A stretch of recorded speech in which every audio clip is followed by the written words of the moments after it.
Bienvenidos a Fuera de Plano, un podcast de historias con historia.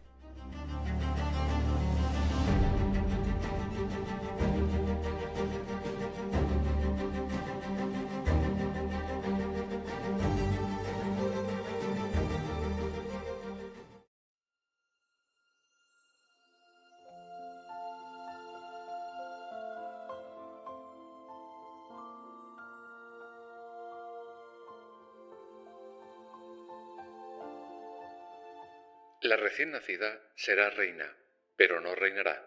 Será madre de reyes y de reinas, pero morirá en soledad.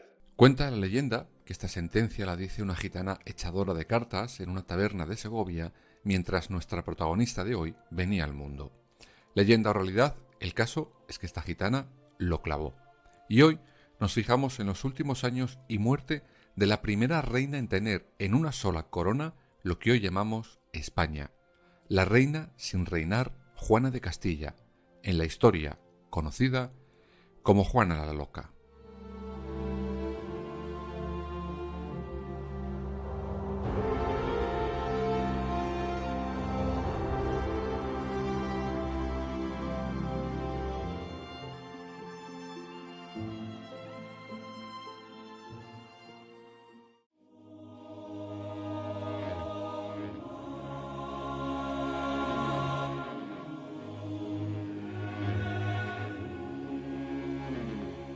Nuestra protagonista de hoy fue una infanta que no nació para reinar, no fue educada por tanto desde sus inicios para ello. Por eso, quizás, no tenía ni pizca de gana de hacerlo. Vamos, antes de contaros los últimos años y su final, a dejar clara una cosa, el por qué la llaman Juana la Loca. Como decíamos, Juana estaba destinada a ser un peón más que sus padres, los insignes reyes católicos, habían trazado con diferentes tronos europeos para poder aislar a su enemigo, Francia. Su hija mayor se casa con el heredero portugués. Su hijo varón, Juan, iba a ser el que llevara las coronas de Castilla y Aragón por primera vez en una sola. Su otra hermana se casaría con el rey de Inglaterra, y a nuestra protagonista, Juana, la tocaba casarse con el archiduque de Austria, en Flandes. Pero los planes de los reyes católicos se rompen en mil pedazos, pues sus herederos van muriendo uno a uno.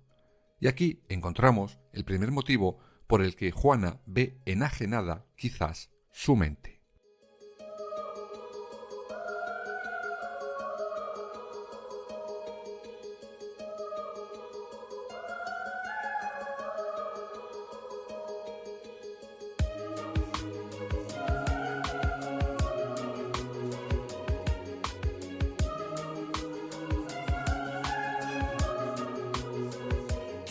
Su hermano, Juan, el heredero, muere en 1497. Un año después lo hace la mayor de los hijos de los católicos, la infanta Isabel, casada con Manuel de Portugal. Queda pues el hijo de ambos, Manuel, como heredero a la vez de la triple corona, la portuguesa, la castellana y la aragonesa. Pero antes de los 2 años de edad, el nieto de los católicos también fallece. En ese momento, con Juana, ya casada, es cuando los reyes deciden que se tiene que venir a Castilla, pues la toca ser la heredera de todo el reino.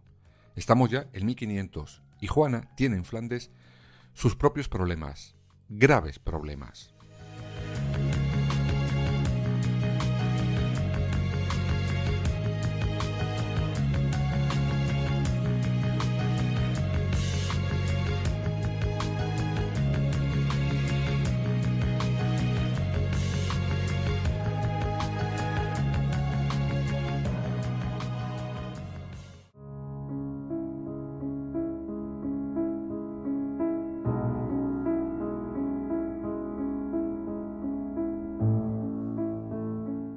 Si Juana de Trastámara viviera hoy, sería considerada una mujer maltratada. Sí, tal cual, con esas palabras. Pues el comportamiento de su marido, el llamado Felipe el Hermoso, era el de un maltrato psicológico de manual. La usaba de 1000 maneras, la minaba la moral. Juana estaba enamorada de su esposo hasta la médula y él se aprovechaba de eso para conseguir que ella hiciera lo que él quisiera. La engañaba con otras mujeres en sus narices y se regocijaba de ello.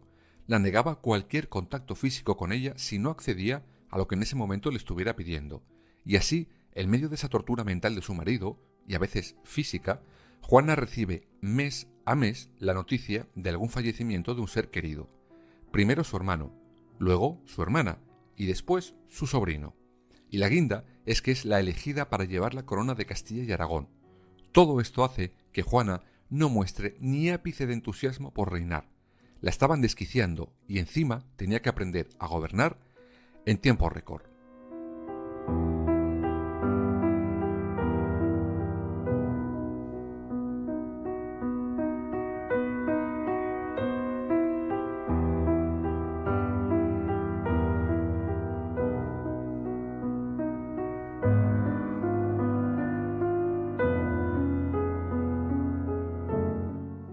Desde ese mismo instante, su flamante marido, el Hermoso, la obliga a aceptar la corona. Pero claro, tenía trampa. Felipe quería la corona para él. Ya estaba trazando su plan. Debido a los ataques de celos que él mismo provocaba, ya estaba corriendo el rumor de la supuesta locura de Juana de Castilla. Pero no era el único que ya estaba planeando eso. No. Su propio padre, el católico, otro el que podemos llamar maltratador psicológico contra su hija, no tenía ni pizca de ganas de que las coronas fueran de su hija. De momento, él las quería para él. Luego ya vería cómo se las apañaba. La única que finalmente confió en que su hija podía ser digna sucesora fue su madre, Isabel la Católica. Ya lo veremos en su momento, pero en su testamento deja la corona a su hija, no a su marido, Felipe el Hermoso, tampoco a su futuro viudo, Fernando el Católico. La reina sería solo Juana I de Castilla. Eso sí, dispuso que si por alguna casualidad su hija estuviera incapacitada para gobernar, el regente sería su padre. Todo esto mientras el hijo de Juana y Felipe, Carlos, llegaba a los 20 años, momento en el que sería él el rey de ambas coronas. Pero esto, a padre y marido, no les hacía ni puñetera gracia, y eso que no se aguantaban entre ellos.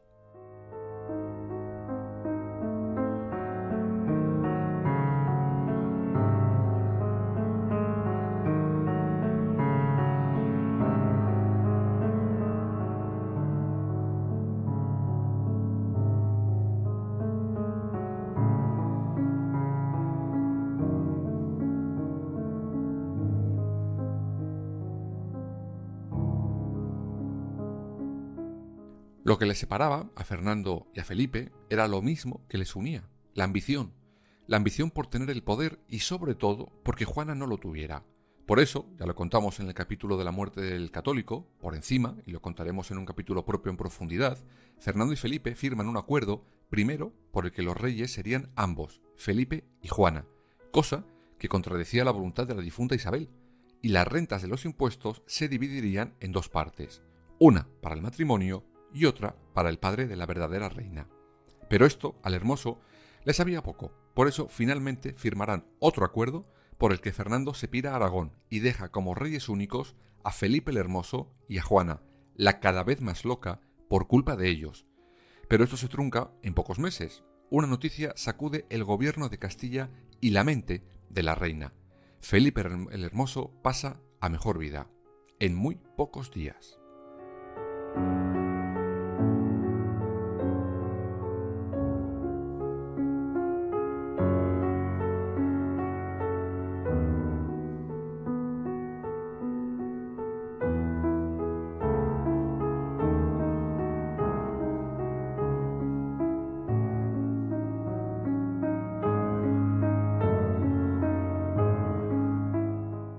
Cuando nos toque hablar de esta muerte, ya os contaremos todos los detalles, como se merece. Pero aquella noticia alegra a Fernando el Católico, que vuelve como loco a Castilla para pillar poder. Pero esta noticia, evidentemente, desquicia del todo a Juana de Castilla. Y creo que es entendible. Imaginaros por un momento que estáis enamoradas o enamorados hasta las trancas, y que de un día para otro esa persona se muere. Puede que muy cuerdos, de momento no quedéis. Al menos, con pocas ganas de hacer vuestros quehaceres diarios, seguro. Si a ello sumamos que padre y esposo llevan años socavando su autoestima y su mente, pues blanco y en botella, leche. Y aquí, con la muerte de Felipe el Hermoso, arranca toda una leyenda, la que condena para siempre a Juana de Castilla a ser Juana la Loca.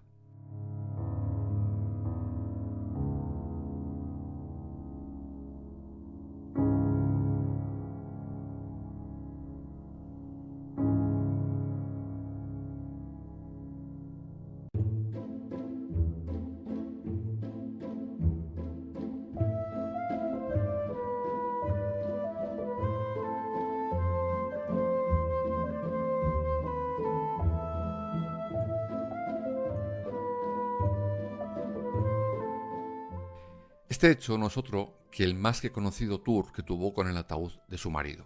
No se separaba de él. Lo contaremos en su momento, pero su intención era llevarle ella misma a la Capilla Real de Granada. El cortejo fúnebre hará varias paradas, una de ellas incluso para que Juana diera a luz a su hija Catalina, pues cuando su esposo muere ella estaba embarazada de nuevo.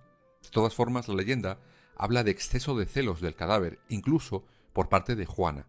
Se supone que no dejaba acercarse al féretro a ninguna mujer, pero eso tiene un matiz histórico importante que no siempre se ha contado con la evidente intención de mantener la imagen de loca perdida de Juana. Todo esto surge, por ejemplo, porque una noche el cortejo queda a cielo raso en vez de en un convento regulado por monjas cercano a donde estaban. Según la leyenda, era por los celos necrófilos de la reina, pero historiadores más recientes plantean una hipótesis muy diferente. El féretro estaba acompañado por monjes cartujos, y estos tenían prohibido cualquier tipo de relación con mujeres que no fueran de la realeza. Por eso, esa noche, por ejemplo, no podían entrar y pernoctar con el cortejo en el convento al estar regulado por mujeres. Sí, eran monjas, pero también mujeres. Esa sería la razón, por ejemplo, que explicaría, según estos historiadores, por qué Juana había accedido sin problema en el convento de Santa Clara en Tordesillas a que las monjas se acercaran al féretro de su difunto marido. ¿Por qué? ¿No era tan celosa? ¿Por qué en uno no y en otro sí? Pues fácil. En el convento de Santa Clara, los monjes cartujos ya no estaban. Eso explicaría que no era Juana la que tenía problemas con que alguna mujer se acercara al cadáver de su marido. No, no eran celos. Era el protocolo del cortejo fúnebre. Claro, que si esto pasa a la historia, se nos cae el mito de Juana la Desquiciada.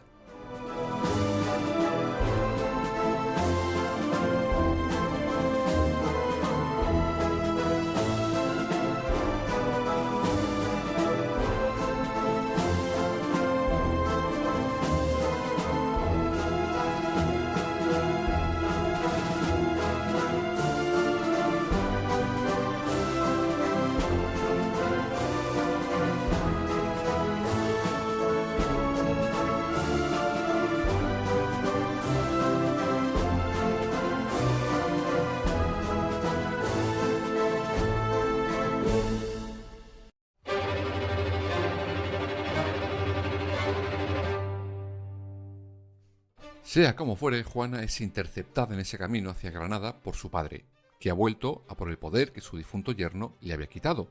Fernando el Católico intenta convencer a Juana para que reinen juntos, para que vuelvan a la corte, pero Juana le hace una pedorreta. Ella está en ese momento hundida, dolida, y su única intención es enterrar a su esposo donde tenía que ser enterrado, en la Capilla Real de Granada. Aquí es donde podemos entender lo que os decía al principio del capítulo. Juana nunca estuvo preparada para reinar, no la tocaba. Su madre también perdió a seres queridos, pero se recompuso porque sabía hacerlo, porque le habían ayudado a hacerlo. Pero Juana llevaba a sus espaldas demasiadas muertes, demasiadas traiciones, como para poder hacerlas frente. Y sí, finalmente, quizás según algunos autores, Juana de Castilla acabó loca. Más correctamente, la diagnostican como esquizofrenia. La pregunta que yo me hago es, ¿cuánta culpa tuvo ella, o su marido y su padre, en que terminara padeciendo esa enfermedad? Sea como fuera, Fernando el Católico aprovecha esa negativa de su hija y en 1509 la encierra en Tordesillas. Allí permanecerá hasta su muerte.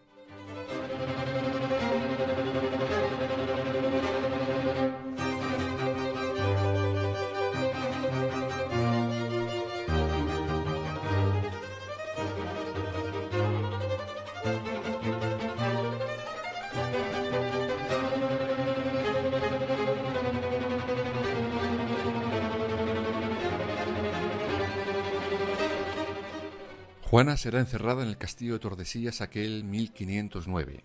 Allí llega con su hija, la que nació en el camino del cortejo, Catalina. Cerca estaba el cadáver de su marido, como hemos dicho, en el monasterio de Santa Clara. Para vigilarla, su padre, el cardenal Cisneros, la colocan diferentes guardianes, que la dan diferentes tratos. Al primero le acaban largando, pues acabará confesando que para controlarla utilizó alguna vez la violencia con Juana de Castilla.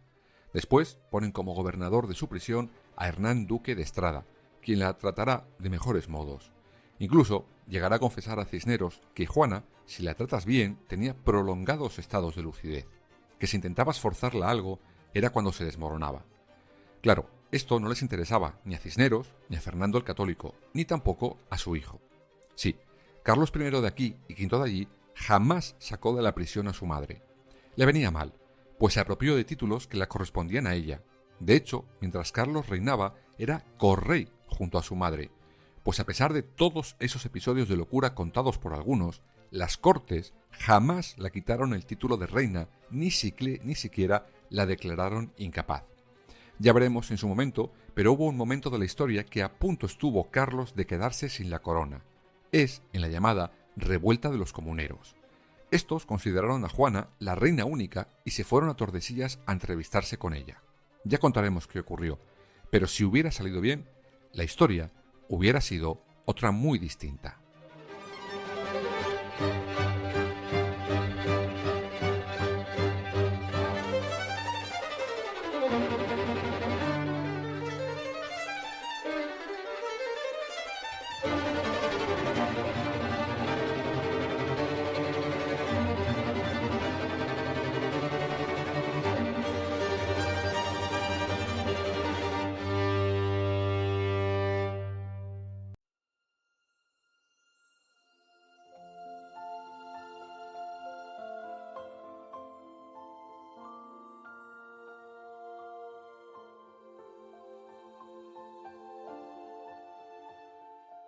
Los últimos tiempos de la reina Juana I de Castilla no pudieron ser más lamentables. Sus piernas la fallaban constantemente. Estaba sola en esa prisión, pues a su hija Catalina se la habían llevado a Portugal para casarse con el rey por orden de su propio hijo, de Carlos, el emperador. Casi sin higiene, sin luz, pues le quitaron las velas de sus aposentos, sin nada de valor, pues muchos de sus familiares habían ido en alguna visita y habían rapiñado lo poco que tenía. Incluso, en un momento dado, la quitan sin saberlo el féretro de su esposo del convento cercano y lo llevarán a la Capilla Real de Granada. Sí, donde ella quería ir y no la dejaron. Finalmente, el 12 de abril de 1555, un Viernes Santo, Juana I de Castilla moría en su encierro de Tordesillas, donde había entrado con 30 años de edad. Habían pasado tan solo 46 años encerrada.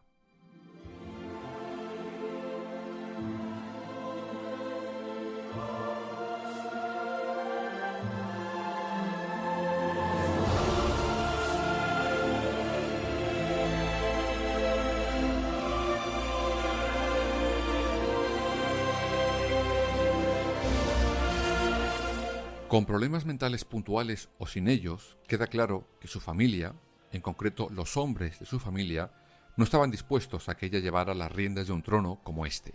Riendas que ella no deseaba, pero tampoco la dejaron. Uno porque no quería hacerse a un lado, el otro porque pronto entendió que le había tocado el sueldo en Nescafé con ella. Ya veremos en su momento episodios de la vida de este triángulo de poder, Fernando, Felipe y Juana, que nos ayudarán a entender más la figura real de esta reina con corona, pero sin reinar. Quizás ya es hora de quitar de la historia el apodo de loca y empezar a acercarnos a su figura simplemente como lo que fue Juana I de Castilla, madre de reyes y reinas, reina con corona que nunca la dejaron serlo y murió en la más absoluta soledad. El vaticinio de aquella gitana de Segovia se cumplió al pie de la letra.